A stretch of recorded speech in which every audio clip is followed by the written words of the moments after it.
Joining me now is the UFC lightweight contender who takes on Edson Barboza in the UFC Atlantic City main event on April 21st. It is Kevin the Motown Phenom Lee back on the program. Kevin, how are you? I can be better, my man. Awesome. Great to hear, and thank you so much for the time as always. It's great talking to you again. It's been a while. First things first, what have you been up to since UFC 216?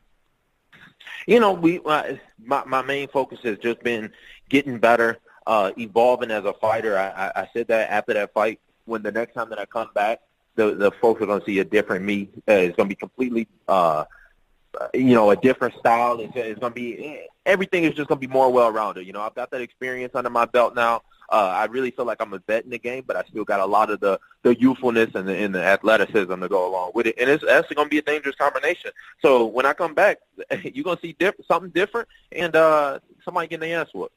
Well, you just sort of said it right now, and you mentioned in a previous interview you did, I think, in Vegas where you're at now recently. You mentioned how everything's changing, and specifically, what have you done? I mean, I know you're now with CEA, so your management's different, but as far as the training, have you changed anything up, or do you just feel like you're growing as a fighter? Mm-hmm. I'm growing as a fighter and as a man, but also, there have been a little bit of changes to the way I'm approaching the game, to the way I'm approaching the fight, and just the way I'm approaching my body and how I'm and how I'm going to prepare for the fight. I ain't going to give away I can't give away all the secrets to the folks. I think what you'll really see is the results of it, and the results are going to matter more, and people will then start to see the process. You know what I'm saying? Okay, fair enough. This Edson Barboza fight sort of came out of nowhere, but I think when it was announced, everyone's like, oh, of course, this makes all the sense in the world. Considering Ferguson versus Khabib is happening, Ferguson beats you, Khabib beat Barboza. It's sort of a bounce-back fight for you and Barboza. Does this make sense to you? Yeah, no, I mean, I think this was the fight to be had. It was one that I had my eye on for a while. You know, when I kind of sat back and I looked at it, I had a lot of options in it. But Barboza, I think, makes the most sense. Like you said, it's the most time. Everything is about timing in this game.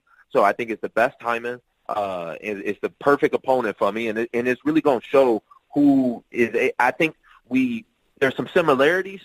In us coming off, I'm coming off the fight with Tony. He's coming off the fight with Khabib. But the difference is that I'm coming up, he on his way out, and I think it's really going to show who is going to be in that upper echelon from now on out. He's had his time, and now it's my time. And stylistically, this seems to be a good, a fun, exciting fight. What was your reaction when they offered it to you? You said that Barboza's been on your eyes for a little while. I would imagine you were pretty excited when you got the call. Yeah, I love a challenge more than anything. I ain't one of these dudes that's gonna sit back and I'm looking for an easy fight. I'm looking for the smart fight. I'm looking for the money fight. None of that. At the end of the day, I'm a competitor.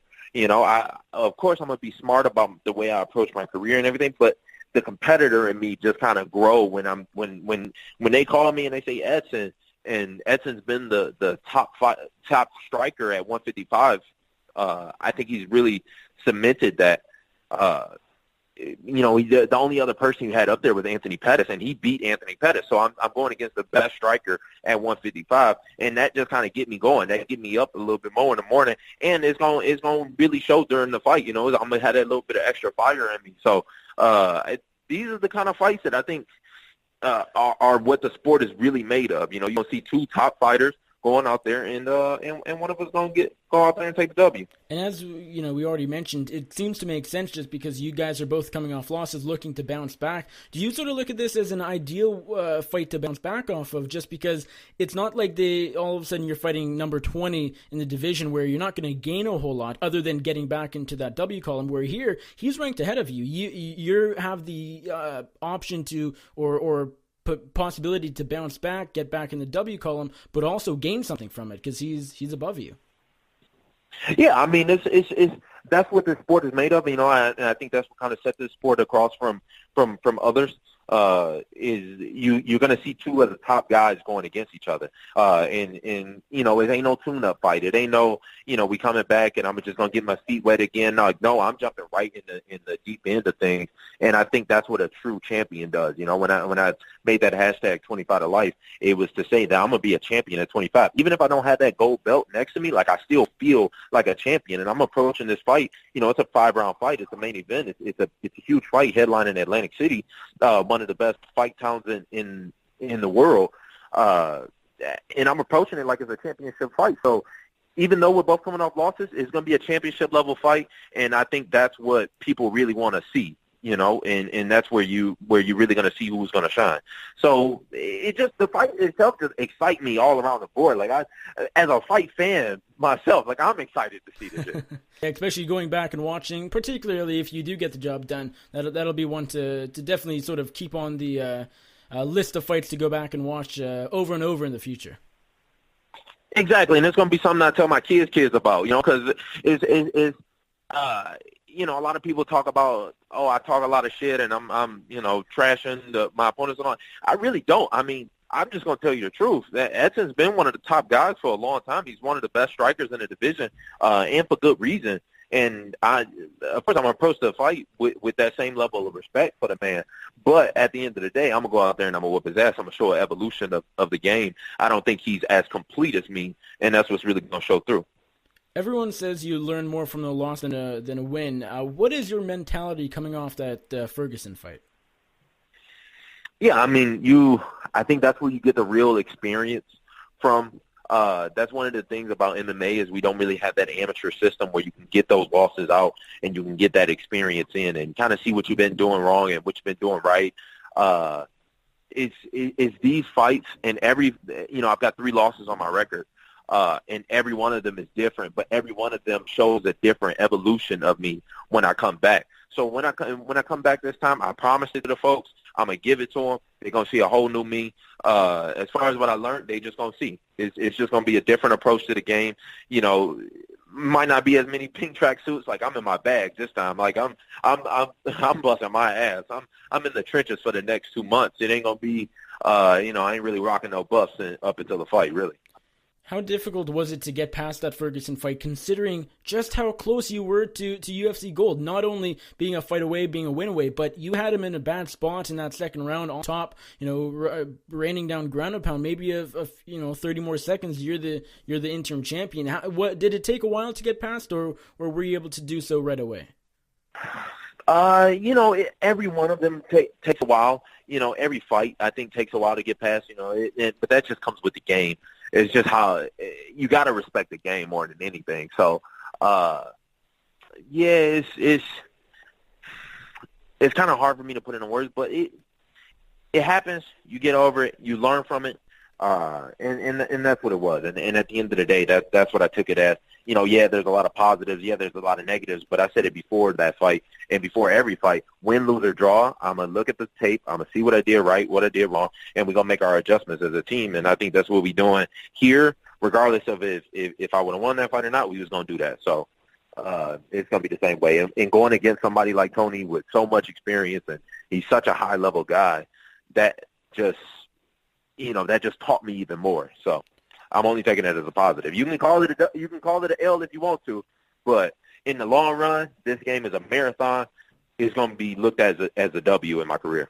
Interesting, and I would imagine it was easier to move on from that fight just because you're still so young. You're 25 years old, 24 at the time, and this was far from your last chance at probably UFC gold. I think we'll see that in the future. Last chance at a big fight. Some guys are 35 and fighting for their title. That might be their last chance, but for you, way different scenario. Yeah, I mean, look, there's just, and like I said, even with when you compare me and Edson in our last fight, that was me just getting started. You know, that was just me learning. That was me getting to that starting line. You know, it's even if I would have won that belt, that wasn't the finish. Like, that was just me getting started. So I think if anything, I'm taking this as a positive. You know, after the fight, because I'm not viewed as the champion or whatever, like, I'm able to go back in the gym. I was able to get tapped out a lot I was able to kind of have that humility back in the gym that I needed to learn and grow and, be better. And I honestly, I really do think it's going to be a positive at the end of the day. It's kind of hard to see it when you're in it, but when I look back on the other times that I've lost in my career or other times I've lost in my fight, it's always been a positive, and that's what this is going to be too. I mentioned earlier that recently you signed with CEA, a huge talent agency out of LA. How big for this is this, or will this be for your career? I think it's going to be big for the sport. You got CAA. They're going up. They're the direct competitors with WME, IMG, who owns the UFC. But in the end of the day, competition is good for us all. The rising tide is going to raise us all up. So I'm able to use their power, their influence to get my name out there even more, and vice versa. It gets the UFC's name out there even more. It makes the sport bigger. I think that's the sport right now is right on those fringes. It's right there, about to break into huge numbers, into huge mainstream. And I think me partnering with another tycoon like CAA, that's what it's going to do. It's taking a little bit of pressure more off me. I don't have to worry so much about, my training camp and putting things together and my team, because I've got the best professionals in the world. They've got pretty much when you go down their client list of who they've got, it's insane. So for me to bump shoulders and me to, hang around these people, that's only growing us all, and it's only making us all better and bigger. How will this affect, if at all, do you think this will affect your relationship with the UFC? As you mentioned, they're owned by the direct competitor. Yeah, I mean, I think the UFC is WME. They're very, very smart people. They understand this too. They understand the game. They understand promotion. They understand how the shit works. The fans, yeah, they not so much. But the people that actually call the shots and the people that actually do what they're doing, I'm still working down here at the UFC PI, and I see a lot of the execs in and out all the time. The execs come up to me and they we need, they know what they need, and I'm here to give it to them. And it ain't no matter whether I'm who I'm working with, they know where the money is. How is the PI? Everybody's been talking great things about it. Is it as good as people say? It seems so. Yeah, I mean, it's you really couldn't ask for much more. They provide everything for you. They give you a more of a professional feel to it too. When you in there, they're really treating us like professionals, and I think that's something that's been missing in the fight game. Period. In combat sports, when you look at boxing, when you look at whatever, the real professionalism of it has been missing. So I kind of take my hats off to the UFC for kind of pushing into that next mainstream. We still in the process of, when I talk about places like Detroit, when I go back home and all this, people are still kind of stuck on boxing or kind of stuck in the old ways, and it's just there's enough room for us all to be had. I'm headlining this card in Atlantic City. Tommy Hearns, his first world title fight was in the same building that I'm going to headline in. Joe Louis fought many, many times there. So I think this is just, that was another, the PI itself is another evolution of combat sports and fighting in general. And, the UFC is doing a good job with that. Ferguson or Khabib, do you have a pick? I'm going with Ferguson. I think Ferguson is going to be able to outwork him. I think he'll be a little too much for him. Khabib, Khabib's the same man that he was 5 years ago. And in this game, if you don't evolve, I think you're going to start dying. Yeah, he's sharpening up a couple of things, but he's still the same man. And I think just Ferguson going to be a little too much for him. Now, I saw something you wrote on Twitter. You essentially offered that to Mike Perry after he lost Max Griffin this past weekend. Hey, if you're in Vegas, hit me up. I'm down to train with you. Why did you sort of offer yourself out, and why are you down to train with Mike Perry? Yeah, I mean, Perry, cool people. He born and raised, or he was born in Flint. Flint's an hour and a half from Detroit. We kind of like the same people. We get each other. And he's cool people. My man, he show up, he looking fly. I give it to him. And I think he's just he could just use the help. You know what I mean? I think I ain't saying nothing that he don't already know or nothing that ain't nobody else already told him. As far as talent can only take you so far. You know what I mean? At a certain point, you got to start being smart. You got to get a coaching staff behind you. You got to prepare smart. and I don't think he's done that yet. But if he does, and he's looking for a spot to go, Vegas, look, I'll rock with him. I'll show him a couple things to do. You know, we'll just help each other out. So, you know, he cool people. That's the only reason. I ain't no hater. Like, I want to see everybody do good, and Mike Perry is one of them. Yeah, fair enough. And this was, of course, in response to a fairly controversial tweet from Coby Covington. What do you make of what he said, that tweet about Perry and just Covington in general? Yeah, Coby doing too much. He's doing way too much. And I've been saying it from the get-go. I kind of just stay low-key. I just let him do his thing. But the man is doing too much. People think I don't know. People think I talk shit. I don't really be talking shit like that. You know, I just kind of tell you the real, and I tell you what it is. But, you know, Coby out there, he trying, but he's doing too much. And it's just when it's forced like that, I just can't respect it. You know what I mean? If that's just how you is, if you just, you know, somebody that just talks shit, then I get it. But I think it's just too forced. I don't respect it. He gonna get his comeuppance. I mean, he's doing his thing, I guess. You know his name because of the shit he does like that, but people like him, like the Angela Magana and you know, a couple other people that try that, like it's really no room for this shit like this. Just leave it at what it is. It makes the fights exciting, I guess, but sometimes there's lines to be drawn. You know, why are you going after Mike Perry when Mike Perry just lost? You know what I mean? Like that's what I mean. Like, I want to see everybody do good. I'm going to talk. Yeah, I talk shit about Khabib. Khabib's undefeated. Khabib's the guy that I'm going after. Khabib is the person that everybody think is unbeatable. Well, I don't want to fight Mike Perry. You know, Mike Perry's already been beat. I don't want to fight somebody like that. The competitor in me don't allow me to go for somebody like that. I go for the Edson Barbozas. I go for the Eddie Alvarez's. You know, the guys that are real competitors and real fighters. When Nate Diaz, you know, I kind of called for him a little bit. I was calling him up, but when I saw that the man didn't want to fight, I'm not a bully. Like, I'm not going to keep on him. You know, it's just, I think that's just the way it. Yeah, you can talk your shit, whatever it is, but at the end of the day, if it's nothing to gain from it, what you doing it for? We've talked before about possibly, you know, the possibility of having a 165-pound division in the UFC, how that'd be ideal for you, just because you're a fairly large lightweight. You had a bit of trouble making weight for the last time out. Would you ever consider a move up to 170 if they don't do 165? And Coby Covington's right up there at welterweight. That seems like a fight that people might be interested in. Or would that be something you'd be interested in the future? Yeah, I mean, I look, a couple of one-offs at 170, definitely. I thought that could have been made for this time out, but you know, I'm still kind of in that run. So, there are a lot of fights at 170 that interest me. As far as 165, I think that's a smarter move. I think that's when you talk about longevity of the sport and my career and everything. I think 165 is a better fit. But 170, yeah, there's a lot of good fights to be had. There's fights at 170. If they do 165, they got to do 175, and then there'll be good fights there to be had. You know, I'm a big dude, so I don't shy away from no fight. I don't shy away from no man. If they dare to be had, then we'll be having them. Now, just sort of off that this whole weight discussion, Sage Northcutt, a guy you're not the biggest fan of, he recently announced that he'll be moving up to 170. Can you blame the guy? I mean, he's a pretty large lightweight like yourself. He just wants to have a lesser weight cut, a smaller weight cut. Can you blame him? Yeah, and I think he's done it a couple times too. Again, Sage is another one.